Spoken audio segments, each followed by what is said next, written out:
Hello everyone, welcome to ओकुल में आप सभी का स्वागत है।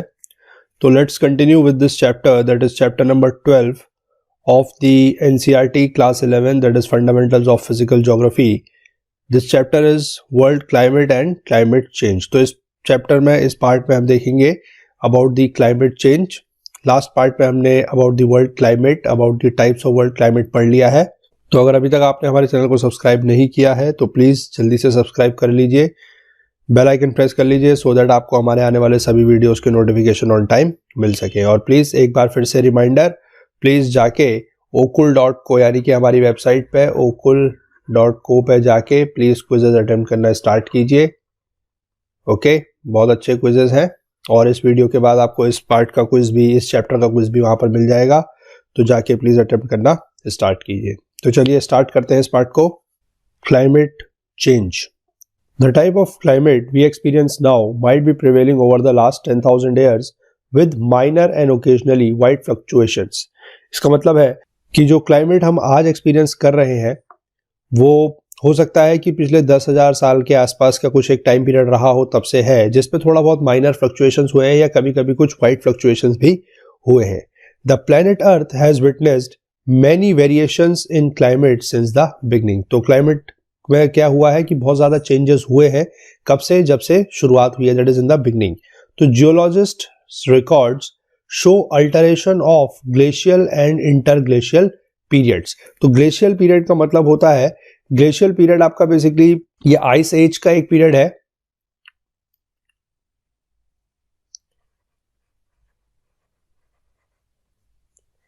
ये आइस एज में बिलोंग करता था जहां पर आपका कोल्डर टेम्परेचर होते थे, टेम्परेचर्स वर कोल्डर प्लस ग्लेशियल एडवांसेस, यानी कि जहां पर जो ग्लेशियर्स थे वो मूव करते थे, ग्लेशियर एडवांसेस होते थे।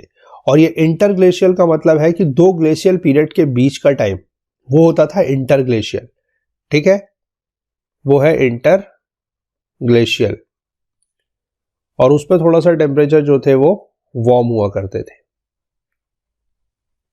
ठीक है, चलिए। The geomorphological features, especially in high altitudes and high latitudes, exhibit traces of advances and retreats of the glaciers. तो जो जियोमॉर्फोलॉजिकल फीचर्स हैं कहाँ पर? हाई एल्टीट्यूड में, यानी कि हाई हाइट पर, ज़्यादा ऊंचाई पर, और हाई लैटिट्यूड पर, यानी कि जैसे जैसे हम इक्वेटर से पोल की तरफ को जा रहे हैं वहाँ पर अगर हम देखेंगे तो वहाँ पर कुछ इस तरीके के मतलब चीज़ें देखने को मिलती है कि वहाँ पर जो ग्लेशियर्स है उनका एडवांस भी हुआ है और रिट्रीट भी हुआ है, यानी कि वो आगे भी बढ़े हैं और थोड़ा बहुत अपनी जगह से पीछे भी हिले हैं।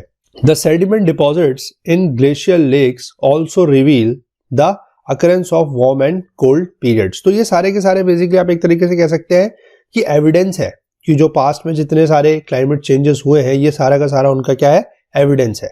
The rings in the trees provide clues about wait and dry periods. जो ट्री में रिंग्स होते हैं वो किसके बारे में इंडिकेट करते हैं? दे गिव द क्लू और they indicate about the wet and dry periods. Historical records describe the vagaries in climate. ठीक है, तो जो हिस्टोरिकल रिकॉर्ड्स हैं वो बताते हैं वेगरीज इन क्लाइमेट। वेगरीज का मतलब होता है सम ऑफ द अनएक्सपेक्टेड चेंज। ठीक, all these evidences indicate that change in climate is a natural and continuous process. तो all these जितने भी ये सारे के सारे evidences मैं आपको बता रहा हूं, ये सारे के सारे ये indicate करते हैं कि जो climate का change है that is a natural process and it's also a continuous process, जो काफी पहले टाइम से चल रहा है। India also witnessed alternate wet and dry periods. India में भी क्या हुआ है? Alternate wet and dry period हुआ है। आर्कियोलॉजिकल फाइंडिंग्स ये बताते हैं कि जो राजस्थान डेजर्ट है it experienced wet and cool climate around 8000 BC, यानी कि जो 8000 बिफोर क्राइस्ट का एरा रहा है वहां पर जो ये राजस्थान डेजर्ट है जिसको हम आज देखते हैं कि वो काफी ज्यादा गर्म है, वहां पर वेट और कूल क्लाइमेट रहा है। The period 3000 to 1700 BC had higher rainfall. तो 3000 से लेकर 1700 BC तक वहां पर ज्यादा बारिश हुई है, और 2000 से लेकर 1700 BC से यहाँ पर this region was the centre of the Harappan civilisation. जो हड़प्पन सभ्यता थी, जो इंडस वैली सिविलाइजेशन का एक पार्ट है, वहां पर ये चीज रही है ड्यूरिंग दिस पीरियड। और उसके बाद से ड्राई कंडीशंस एक्सेंचुएटेड सिंस देन, यानी कि उसके बाद से बेसिकली यहां पर क्या हुआ है कि ड्राई कंडीशंस आनी पैदा हुई है। तो पहले यहां पर आप देख सकते हैं कि बिल्कुल एक अपोजिट तरीके की कंडीशंस हुआ करती थी, वेट कंडीशंस, कूल कंडीशंस, और अब वो ड्राई कंडीशंस वहां पर बनी है। आगे देखते हैं। In the geological past earth was warm some 500 to 300 million years ago. Geological past में अगर हम देखते हैं तो हमें पता लगता है कि जो अर्थ थी वो वार्म थी कब, 300 से 500 मिलियन साल पहले तक, ठीक है।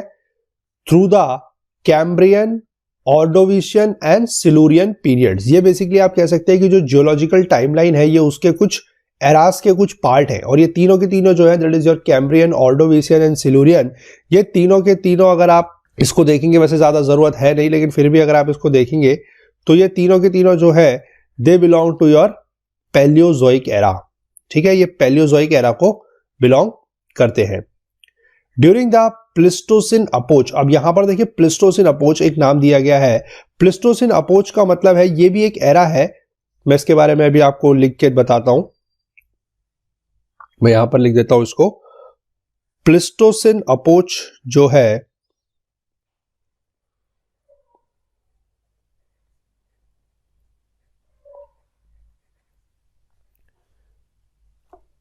it began around 2.6 million years अगो, यानी कि आज से लगभग इतने साल पहले ये स्टार्ट हुआ है, एंड ये हुआ है लगभग 11,700 साल पहले,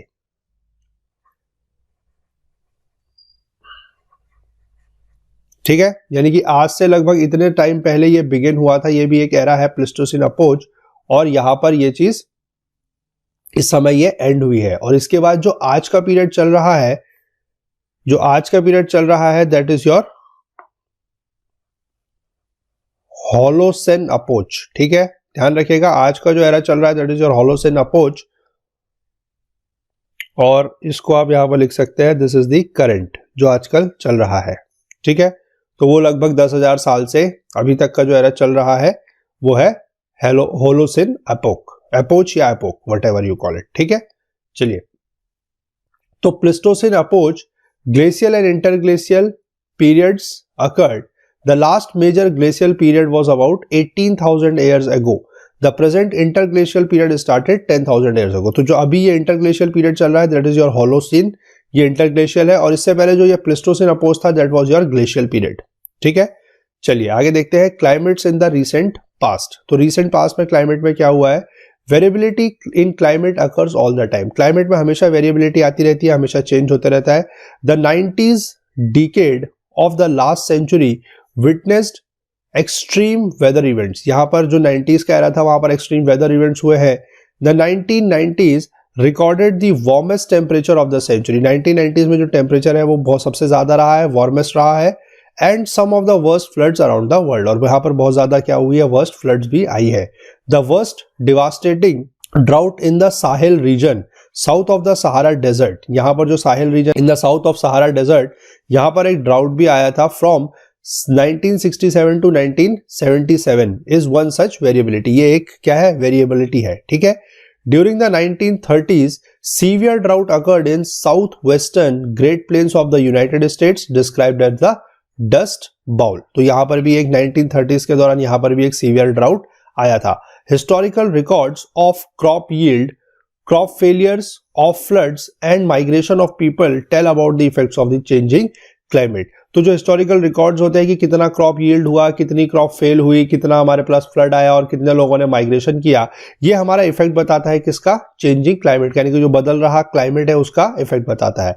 अ number of times Europe witnessed warm, wet, cold and dry periods. The significant episodes were the warm and dry conditions in the 10th and 11th centuries. ठीक है, तो यूरोप में भी ऐसा बहुत बार हुआ है कि जब वहां पर कभी वार्म टेम्परेचर हुआ है, कभी वेट हुआ है, कभी कोल्ड हुआ है, कभी ड्राई हुआ है। तो इसमें से जो मोस्ट सिग्निफिकेंट एपिसोड्स हैं of the warm and dry conditions वो हुए हैं 10th और 11th सेंचुरी में, जब when the Vikings settled in Greenland.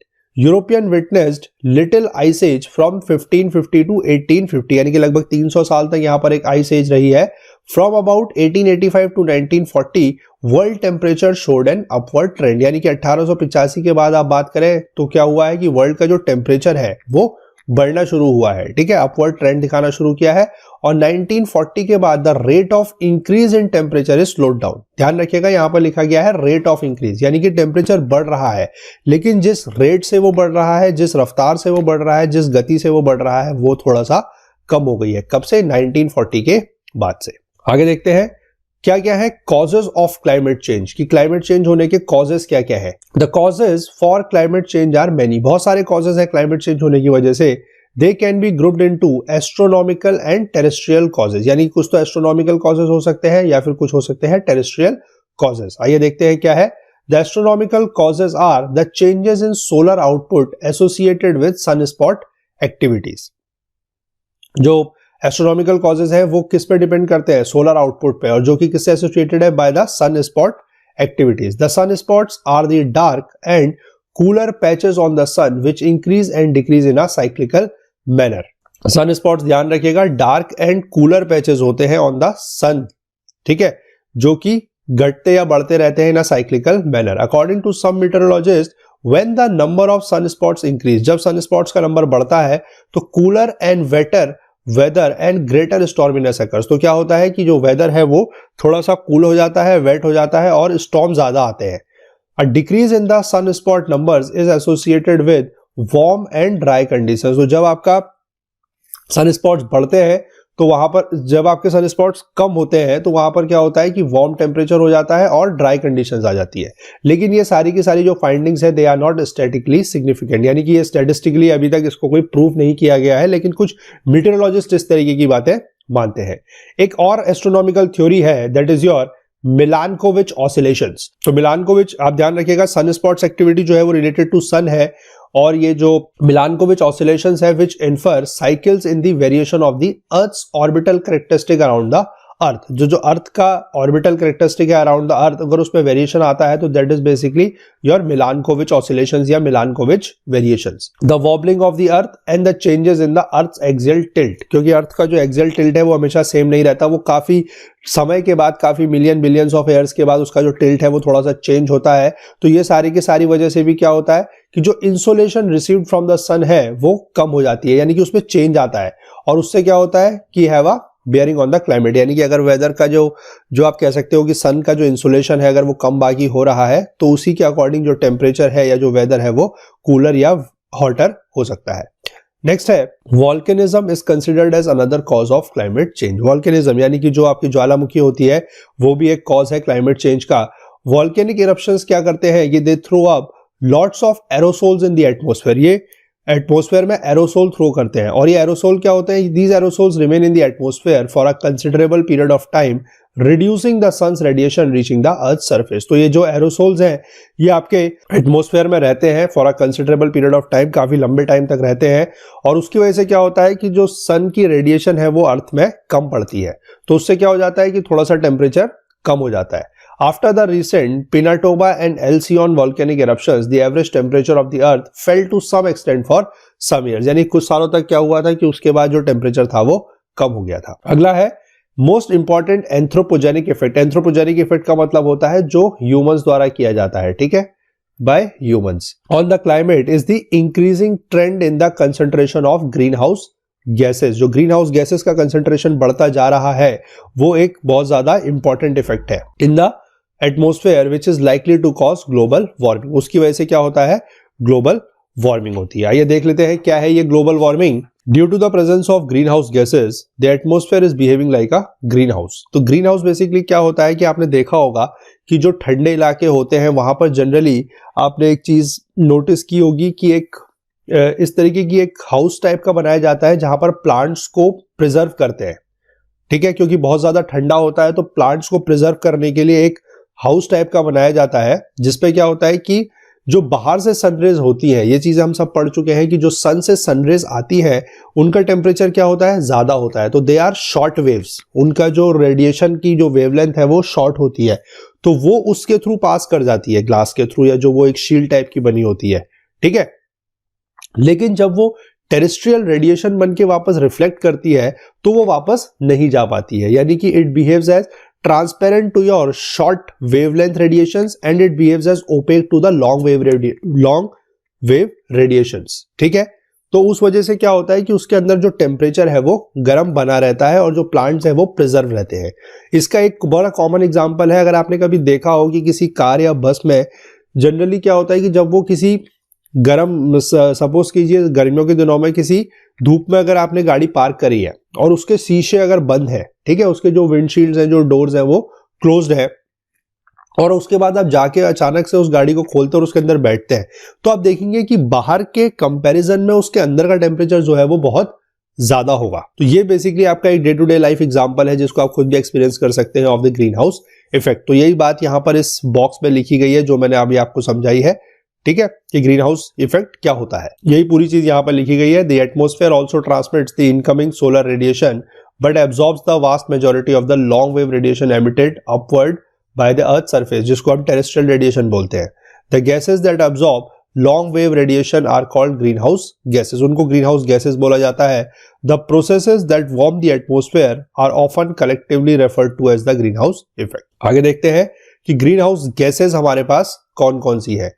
The primary greenhouse gases of concern today are carbon dioxide, chlorofluorocarbons, methane, nitrous oxide and ozone। कुछ और भी gases हैं जैसे कि नाइट्रिक ऑक्साइड है, कार्बन मोनोऑक्साइड है।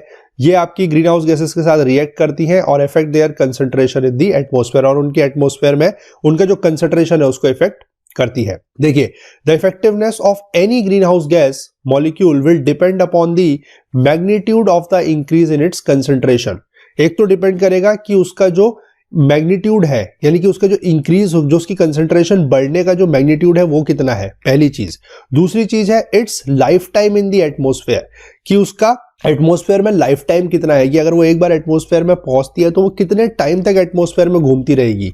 और तीसरी चीज है the wavelength of radiation that it absorbs, यानी कि वो कौन सा वेवलेंथ है रेडिएशन का जो वो एब्जॉर्ब करेगी। The chlorofluorocarbons are highly effective, जो क्लोरोफ्लोरोकार्बन्स है वो बहुत ज्यादा इफेक्टिव है। Ozone which absorbs ultraviolet radiation in the stratosphere is very effective in absorbing terrestrial radiation when it is present in the lower troposphere। तो जब कभी ये थोड़ा lower troposphere में present होती है तो it is effective in absorbing the terrestrial radiation। Another important point to be noted is that the more time the greenhouse gas molecule remains in the atmosphere, the longer it will take for the Earth's atmospheric system to recover from any changes brought about by the later। यानी कि कोई भी green house gas का जो molecules है वो जितने time तक एटमॉस्फेयर में रहेगा तो उसके इफेक्ट से अर्थ के एटमॉस्फेयर को रिकवर होने में उतना ही ज्यादा टाइम लगेगा। और अभी की हम बात करें तो जो largest concentration of green house gas है इन द एटमॉस्फेयर वो है carbon dioxide. The emission of carbon dioxide comes mainly from the fossil fuel combustion। जो fossil fuels का हम combustion करते हैं जैसे कि ऑयल है, गैस है, कोल है, इसकी वजह से ये जो कार्बन डाइऑक्साइड का कंसंट्रेशन है ये बढ़ रहा है। Forest and oceans are the sink to the carbon dioxide. Sink वो होता है जहां पर जो चीज इसको एब्जॉर्ब कर लेगी, यानी कि फॉरेस्ट है और ओशियंस है वो कार्बन डाइऑक्साइड को एब्जॉर्ब कर सकती है, तो they behave as the sink. Forest use carbon dioxide for their growth. हमें पता है कि फॉरेस्ट में प्लांट्स होते हैं, ट्रीज होते हैं, और वो कार्बन डाइऑक्साइड को यूज करते हैं in during the process of photosynthesis. So deforestation due to change in land use also increase the concentration of carbon dioxide. अब अगर हम डिफॉरेस्टेशन करेंगे तो कार्बन डाइऑक्साइड की जो सिंक है, जो हमारा सिंक की हम बात कर रहे हैं फॉरेस्ट, वो नहीं हो पाएगा, वो उसको एब्जॉर्ब नहीं कर पाएंगे और जो कार्बन डाइऑक्साइड की कंसंट्रेशन है वो और भी ज्यादा बढ़ जाएगी। The time taken for atmospheric carbon dioxide to adjust to changes in sources to sink is 20 to 50 years. यानी कि अगर कोई कार्बन डाइऑक्साइड आपके एटमॉस्फेयर में है तो उसको सिंक तक पहुंचने में, या उसका जो एक लाइफ टाइम ड्यूरेशन आप कह सकते हैं वो है 20 से 50 साल। It is rising at about 0.5% annually, जो कि आपका जो है वो बढ़ रहा है, वो आज की डेट में बढ़ रहा है 0.5% annually. Doubling of concentration of carbon dioxide over pre-industrial level is used as an index for estimating the changes in climatic models। तो बेसिकली कार्बन डाइऑक्साइड की जो कंसंट्रेशन है अगर हम उसके कंपैरिजन करें from the pre industrial level तो वो काफी ज्यादा बढ़ चुकी है, यानी कि एक तरीके से आप कह सकते हैं कि वो डबल हो गई है। नेक्स्ट है chlorofluorocarbons are the products of human activity. Chlorofluorocarbons जो है वो ह्यूमन एक्टिविटीज की वजह से आते हैं। ओजोन अकर होता है in the atmosphere where ultraviolet rays convert oxygen to ozone. Ozone जो है वो स्ट्रेटोस्फेयर में प्रेजेंट होता है, ये हमने एटमॉस्फेरिक वाले चैप्टर में पढ़ा था। और यहाँ पर ये लिखा गया है कि वहां पर क्या होता है, स्ट्रेटोस्फेयर में जो अल्ट्रावायलेट रेज है वो ऑक्सीजन को ओजोन में कन्वर्ट कर देती है। These ultraviolet rays do not reach the earth surface, ये अर्थ की सरफेस पे इसलिए नहीं पहुंच पाती हैं। The CFCs which drift into the stratosphere destroys the ozone, तो ये CFC जो है, क्लोरोफ्लोरोकार्बन्स है, ये ओजोन के लिए काफी ज्यादा नुकसानदायक है क्योंकि ये ओजोन को डिस्ट्रॉय करते हैं। और ओजोन का डिस्ट्रॉय होने का मतलब है कि large depletion of ozone occurs over Antarctica. The depletion of ozone concentration in the stratosphere is called as the ozone hole. This allows the ultraviolet rays to pass through the troposphere. एक चीज का ध्यान रखिएगा कि ozone hole का मतलब कोई छेद होना नहीं है, क्योंकि वो एक लेयर ऑफ गैस है तो उस पर कोई छेद नहीं हो सकता। It can not experience any kind of a hole as such, ठीक है। होल का मतलब है कि उसकी जो थिकनेस है लेयर की, जो लेयर की थिकनेस है वो क्या हो गई है, कम हो गई है। दैट इज कंसिडर्ड और that is described as the ozone hole. कुछ इंटरनेशनल एफर्ट्स भी लिए गए हैं to reduce the emission of green house gases into the atmosphere. इसमें से जो मोस्ट इंपॉर्टेंट वन है that is your Kyoto protocol which was proclaimed in 1997 and this came into effect in 2005 when it was ratified by 141 nations. तो इसका एक तरीके से target क्या था, ये क्या बाइंड कर रहा था अपनी जो मेंबर नेशंस थे उनके ऊपर। It bounds the 35 industrialized countries to reduce their emissions by the year 2012 to 5% less than the levels prevalent in the year 1990 की 1990 में जितना आपका पास एमिशन हुआ करता था 2012 में उससे 5% एमिशन क्या होना चाहिए, कम होना चाहिए। ये बेसिकली एक बाइंडिंग कंडीशन रखी गई थी by the Kyoto protocol. The increasing trend in the concentration of green house gases in the atmosphere में in the long run warm up the earth, क्योंकि अगर इस तरीके से अगर ये जो ग्रीन हाउस गैसेज हैं अगर इनका कंसंट्रेशन बढ़ते जाएगा एटमॉस्फेयर में तो क्या होगा कि अर्थ के टेम्परेचर को ओवरऑल बढ़ा देंगे और once the global warming sets in it will be difficult to reverse it. और एक बार अगर ग्लोबल वार्मिंग हो गई तो उसको फिर वापस हम लोग नहीं कर पाएंगे, उसको रिवर्स कर पाना डिफिकल्ट हो जाएगा। The effect of global warming may not be uniform everywhere, और जो ग्लोबल वार्मिंग का जो इफेक्ट होगा वो भी हर जगह पर यूनिफॉर्म नहीं होगा, सेम नहीं होगा। Nevertheless the adverse effect due to global warming will adversely effect the life supporting system, और इसका जो एडवर्स इफेक्ट होंगे वो लाइफ सपोर्टिंग सिस्टम को भी इफेक्ट करेंगे। जैसे कि rise in the sea level due to melting of glaciers, अब ग्लेशियर्स मेल्ट होंगे, टेम्परेचर बढ़ेगा तो आइस कैप्स मेल्ट होंगी, उससे क्या होगा कि सी लेवल बढ़ेगा, और सी लेवल बढ़ेगा और thermal expansion of the sea होगा तो उससे क्या होगा, may inundate large parts of the coastal area and islands, तो कोस्टल एरियाज और आइलैंड्स का जो पार्ट है वो पानी में डूब जाएगा। तो ये एक बहुत बड़ा कंसर्न है। There is another cause for serious concern for the world community, तो वर्ल्ड कम्युनिटी के लिए ये एक बहुत बड़ा क्या होगा, एक सीरियस कंसर्न होगा। Efforts have already been initiated to control the emission of green house gases and to arrest the trend towards global warming, और ये चीजें होनी भी चाहिए कि अपनी तरफ से भी हम लोगों ने एफर्ट्स करना चाहिए कि हम जितना ज्यादा हो सके ग्लोबल वार्मिंग को कंट्रीब्यूशन ना करें, ठीक है। Let us hope the world community responds to this challenge and adopts a lifestyle that leaves behind a livable world for the generations to come, यानी कि हम इस तरीके का अपना लाइफस्टाइल रखें ताकि आगे आने वाले टाइम में ये ग्लोबल वार्मिंग की समस्या जो है, जो प्रॉब्लम है वो ज्यादा ना हो, और जो हमारी आने वाली जनरेशंस है उनके लिए भी ये जो अर्थ है, ये जो लैंड है, ये एक रहने लायक प्लेस बन सके। One of the major concerns of the world today is global warming, ये बहुत बड़ा एक ग्लोबल कंसर्न है। Let us look at how much the planet has warmed up from the temperature records. आइए देख लेते हैं कि टेम्परेचर रिकॉर्ड से हम ये देख लेते हैं कि जो अर्थ का टेम्परेचर है, जो प्लैनेट का टेम्परेचर है वो अभी तक कितना बड़ा है। Temperature data are available from the middle of the 19th century mostly for western Europe. The reference period for this study is 1961 से लेकर 1990 तक के पीरियड को रेफरेंस माना गया है। The temperature anomalies for the earlier and later period are estimated from the average temperature for the period is from 1961 to 1990 का जो एवरेज टेम्परेचर है उससे हम एक एनोमली को डिराइव करने की कोशिश करेंगे। The annual average near surface air temperature of the world is approximately 14 degree Celsius, तो 14 डिग्री सेल्सियस के आसपास जो टेम्परेचर है that is your average temperature. The time series show anomalies of annual near surface temperature over land from 1956 to 2000 relative to the period 1961 to 1990 as normal for the globe। तो ये इस period के बीच में जो आपका comparison अगर करते हैं तो आपको क्या पता लगता है कि वो जो टेम्परेचर था वो कैसा था, नॉर्मल था for the globe. An increasing trend in temperature was discernible in the 20th century. यानी कि 20th century में हमें पता लगा कि जो टेम्परेचर है वो बढ़ना शुरू हुआ है. The greatest warming of the 20th century was during the two periods. 1901 से लेकर 1944 तक और 1977 से लेकर 1990 तक क्या था कि जो 20th century में जो सबसे ज्यादा गर्मी हो रही थी, जो वार्मिंग हो रही थी, वो इसी पीरियड के दौरान हो रही थी. Over each of these two periods the global temperature rose by about 0.4 degree Celsius. तो इसके बीच में क्या हुआ है, इन दोनों टाइम पीरियड्स में जो अर्थ का एवरेज टेम्परेचर है, जो ग्लोबल टेम्परेचर है, वो 0.4 डिग्री सेल्सियस बढ़ गया है. और इस टाइम के बीच में यानी कि 44 से लेकर 77 के बीच में क्या हुआ है कि there was a slight cooling which was more marked in the northern hemisphere. वो नॉर्दर्न हेमिस्फीयर में ज्यादा हुई है. The globally averaged mean annual mean temperature at the end of 20th century was about 0.6 degree Celsius above that recorded at the end of the 19th century. यानी कि अगर हम 20th century का and और 90th century का अगर and को comparison करें तो 20th century के एंड में जो टेम्परेचर है वो 0.6 डिग्री सेल्सियस ज्यादा था. The 7 warmest years during 1856 to 2000 were recorded in the last decade. उसको भी लास्ट डिकेड में ही रिकॉर्ड किया गया है. The year 1998 was the warmest year. 1998 जो था वो अभी तक का सबसे गर्म साल था.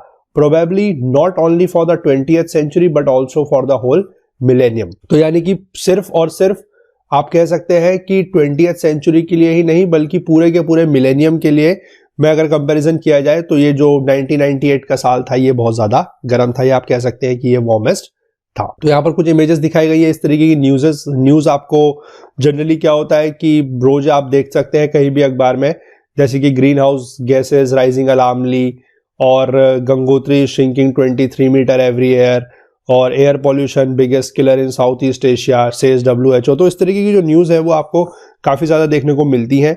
तो प्लीज़ इस चैप्टर में इतना ही, लेकिन हम एक अपने आप में एक प्लेज लेते हैं कि आने वाले समय में अपने एक्टिविटीज़ को कुछ इस तरीके से कंट्रोल करेंगे कि हम कम से कम अपने एंड से तो ग्लोबल वार्मिंग को कंट्रीब्यूट ना करें, ऐसे काम ना करें जिनसे ज़्यादा टेम्परेचर बढ़ता हो, और खुद इस एनवायरनमेंट को, इस क्लाइमेट को एक हेल्दी प्लेस बनाने के लिए, एक लिवेबल प्लेस बनाने के लिए फॉर दी कमिंग जनरेशंस हम अपनी तरफ से जो भी बन पड़ेगा वो चीज़ करेंगे. तो इस पार्ट में इतना ही. अगर आपको वीडियो पसंद आया हो तो प्लीज लाइक कीजिए, शेयर कीजिए अपने दोस्तों के साथ, अपने कलीग्स के साथ, और प्लीज हमारी वेबसाइट okul.co पे जाके क्विजेस जरूर अटेम्प्ट कीजिए. और उस क्विज को कैसे अटेम्प्ट करना है, उसके बारे में कैसे एनरोल करना है, उसका जो वीडियो है उसका लिंक नीचे डिस्क्रिप्शन बॉक्स में दिया गया है. प्लीज जाके उसको क्लिक कीजिए और चीजों को समझिए. अगर आपको हमारे कोई भी चीजों के बताई गई चीजों के बारे में अगर कोई भी डाउट है, कोई क्वेरी है, तो प्लीज नीचे कमेंट सेक्शन में लिख सकते हैं, या आप हम अपना फीडबैक भी दे सकते हैं. आप हमसे जुड़ सकते हैं हमारे Facebook page, Twitter page, Telegram channel और इंस्टाग्राम चैनल के थ्रू. और बहुत जल्द आपसे अगले पार्ट में अगले चैप्टर के साथ मुलाकात होगी. तब तक please do take care of yourself. और वीडियो सारी की सारी जो पुरानी है वो भी कवर कर लीजिएगा. और कहीं पर भी कोई भी कमेंट, कोई भी डाउट होता है, कोई भी क्वेरी होती है, तो प्लीज वो आप हमसे शेयर कर सकते हैं. तो please do take care of yourself. Till then, thank you and have a nice day.